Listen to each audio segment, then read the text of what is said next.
When should you sell your stocks? When they go up, when they go down, when they don't move at all? The most successful investor of all time, Warren Buffett, has completely different rules. In the following lecture, Buffett explains which 5 rules he uses when selling stocks and which mistakes you should avoid at all costs. In addition, Buffett reveals why you as a private investor should behave differently than he does when selling. Enjoy the video. Questions about selling, and when I started in investments, I had about $9,800, and the whole problem then was I had way more ideas than money. I mean, I was looking for things, I was going through all the Moody's manuals and digging up ideas and stocks, all kinds of things that were cheap, but I still only had $9,800. So I would buy something and then I would find something that looked even cheaper or better, and I would have to sell the first thing to buy the second thing. That was my state for a long time. Here it is extremely crucial for you to know, Warren Buffett never thought much of diversification. In other words, having a lot of stocks in the portfolio and therefore keeping the overall risk low, that was not his style. And as a result, his great performances would never have been possible. This is because he says that he only invests in a company if he is 100% convinced. And for him, diversification is a protection against ignorance. In other words, if you are not prepared to do the analytical work on a company and have no passion for it, you would be better off investing in a broadly diversified index fund. And this index fund should ideally cover the world economy as well as possible with the stocks it contains.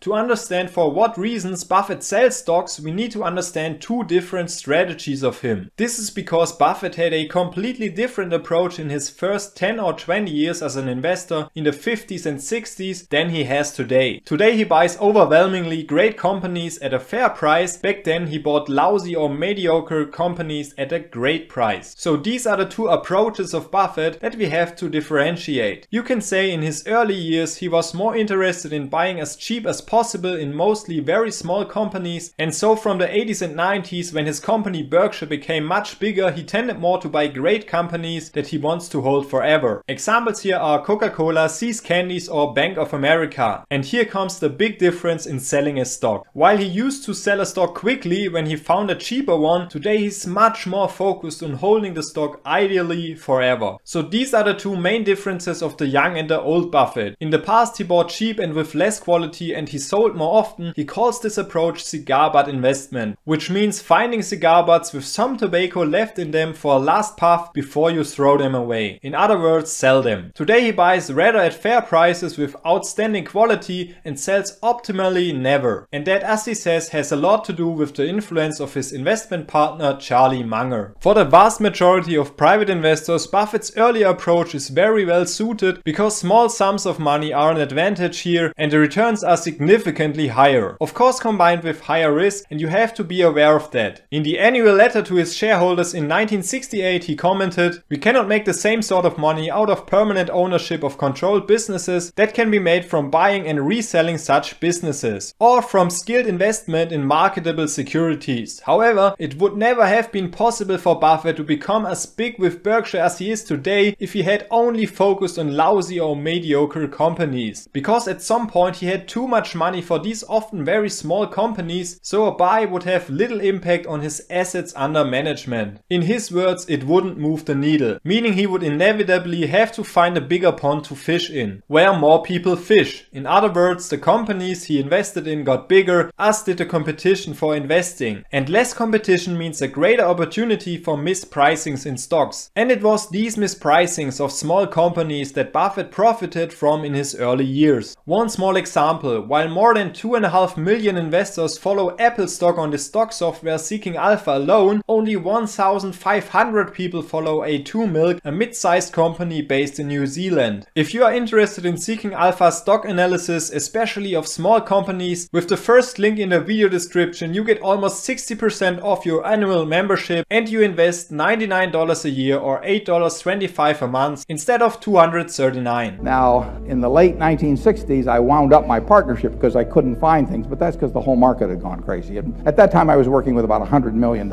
in the partnership when I wound up the partnership. But $100 million wasn't an unmanageable amount of money. It's just that the market itself was just offering nothing. And so I sent the money back to my partners. But as the years have gone by and the capital I'm working with is increased, there's fewer and fewer opportunities. So I never have to sell anything now to raise money to buy something else. It just doesn't happen that way. I've got more money than ideas, and it'll probably stay that way. So I would say that when you're in a position with relatively little capital, you sell something when you find something that offers you more for your money, or about which you're sure. I mean, if two things are look equally cheap, but you feel one is 100% certain you really understand the business, and the other you got 80% certainty, you go with the one you're certain of. Buffett recommends that investors with small amounts of money should sell their shares when a better opportunity arises. This can be a company with the same quality but at a lower price. Or you have two companies with similar quality and similar price, but you as a private investor know one company much better, so you can estimate the future better, then you choose the company where you feel safer. Buffett said of this approach in his 1961 letter to shareholders, "Our bread and butter business is buying undervalued securities and selling when the undervaluation is corrected." In Buffett's cigar butt approach, that means selling when a better opportunity presents itself or when there is no longer an undervaluation due to the rise in the stock price. Now Buffett here doesn't recommend the buy and hold approach, which means stocks are best held forever. And a lot of private investors strive for exactly this younger Buffett approach. Which is not wrong, because it is less stressful to buy a high quality company with a long lasting competitive advantage than to constantly buy and sell cheap cigar butt companies. If you're in my position, you basically don't sell. Very seldom. Now, looking back, we should have sold some things when the bubble was on, because the valuations got so high that even if we'd sold, they were good businesses, but they just were ridiculous prices.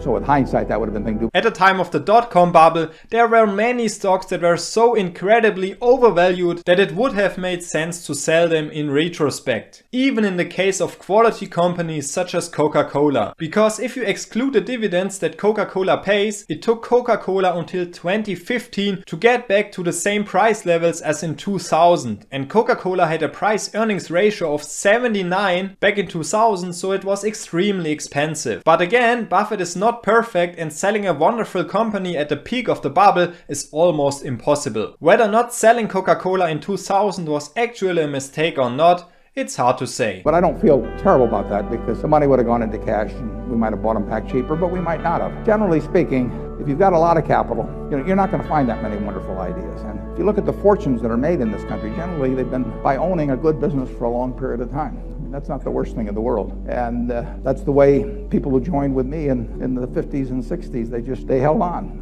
a number of them. And they might have danced around, and Berkshire was too high at certain times. They might have tried to sell it and buy it back, but usually that doesn't work very well. So I would say that if you lose confidence in the management or the business, you sell. There's no sense owning something where the competitive advantage is gone or where you think the management is bad news. So here Buffett is going more into detail about his current investment approach. You can tell because he's talking about competitive advantage. That means he's focused on high quality companies here rather than cigar butts. If something fundamentally changes about a company here, be it a bad CEO takes over, the business model is broken, or the competitive advantage is no longer there, then Buffett recommends selling. A great example of this is Berkshire Hathaway, which Buffett bought as a textile company in 1965. In an industry that was already under severe pressure at the time and had lost more and more of its importance in the US over the years. For Buffett, it would have been better to sell the company quickly and invest the money more effectively. Instead, Buffett tried to make the company profitable for almost 20 years, until he finally parted with it in 1985. So for 20 years he lost a lot of opportunities to invest because he had the money in the textile business. Another example we have is from the pandemic, when Buffett sold all his shares in airlines, because in his opinion the world has changed. This means that even if Buffett usually goes for the buy and hold approach today, as soon as an event has a lasting negative impact on the company,